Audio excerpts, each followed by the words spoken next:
హరే కృష్ణ కృష్ణ కృష్ణ హరే హరే హరే రామ రామ రామ హరే హరే. ఓం అజ్ఞానతిమిరాంధస్య జ్ఞానాంజనశలాకయ చక్షుర్మిలితమైన తస్మై శ్రీ గురవే నమః. భగవద్గీత యథాతథం మొదటి అధ్యాయం అర్జున విషాదయోగం మొదటి శ్లోకం. ధృతరాష్ట్ర ఉవాచ ధర్మక్షేత్రే కురుక్షేత్రే సమవేతాయుత్సవః మామకా పాండవాశ్చైవ కిమకుర్వత సంజయ. సో ఇక్కడ ఈ యొక్క శ్లోకం యొక్క ముఖ్యమైనటువంటి అంతరార్థం మనం చర్చిస్తాం. ధృతరాష్ట్ర ఉవాచ అంటే ధృతరాష్ట్రుడు పలికాడు. ధర్మక్షేత్రే కురుక్షేత్రే అంటే ఈ యొక్క కురుక్షేత్రం ధర్మక్షేత్రమైనటువంటిది. ధర్మక్షేత్రమైనటువంటి కురుక్షేత్రంలో ఏం చేస్తున్నారు? సమవేతాయుత్సవ అంటే ఇక యుద్ధం చేయడం కోసం అందరూ సమకూడారు. మామక అంటే ఇక్కడ ధృతరాష్ట్రుడు తన యొక్క తనయులను పాండురాజు యొక్క తనయులను వేరుపరిచాడు. అదే ఆయన యొక్క దుష్టబుద్ధి ఇక్కడ మనం చూడొచ్చు.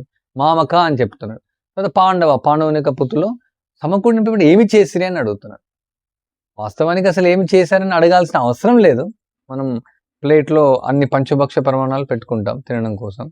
ఎవరైనా వచ్చి ఏం చేశారు ప్లేట్లో అన్నం పెట్టుకున్న తర్వాత అక్కడ క్వశ్చన్ ఎందుకు వస్తుంది? ప్రశ్నించాల్సిన అవసరం లేదు. ప్లేట్లో అన్ని పెట్టుకొని తింటారు మామూలుగా. సో యుద్ధం దగ్గరికి వెళ్ళిన తర్వాత వాళ్ళు హ్యాపీగా యుద్ధం చేస్తారు. యుద్ధం కోసం యుత్సవ. ఇప్పుడు ఎందుకు ఇక్కడ ధృతరాష్ట్రం సందేహం వచ్చిందంటే తన యొక్క పుత్రులు పాపాత్ములు అయినప్పటికీ ఈ ధర్మక్షేత్రమైనటువంటి కురుక్షేత్రం యొక్క ప్రభావం చాలా మంచి ప్రభావం చూపించవచ్చు. అప్పుడు తన యొక్క తనయులు మేబీ యుద్ధానికి విముఖతను ప్రదర్శించవచ్చు, ఆపివేయచ్చు. ఒకవేళ వాళ్ళు యుద్ధం చేయకుంటే అని ఆయన యొక్క కన్సర్న్. సో ఇక్కడ మనం చూడొచ్చు ధృతరాష్ట్రుని యొక్క దుష్ట బుద్ధిని.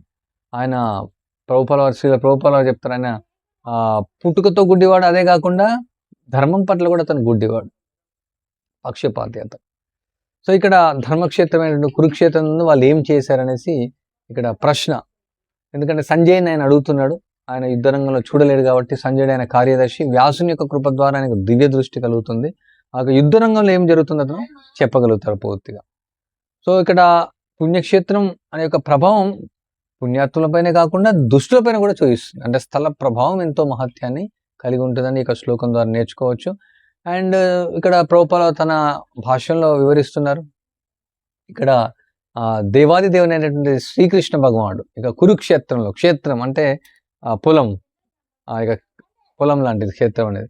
సో అక్కడ కలుపు మొక్కలను ఎవరైతే మనం కలుపు మొక్కలు తీసివేస్తామో, సో భగవంతుని యొక్క ప్రణాళిక అందరినీ 64 కోట్ల సైన్యం అందరిని అక్కడ సమకూర్చి ఈ యొక్క కలుపు మొక్కలు ఏ విధంగా ఏరివేశాడో ఇక దుష్టులైనటువంటి యొక్క ధృతరాష్ట్ర తనయుల్ని తర్వాత దుష్టులను ఏరి పారివేశారు. హరే కృష్ణ.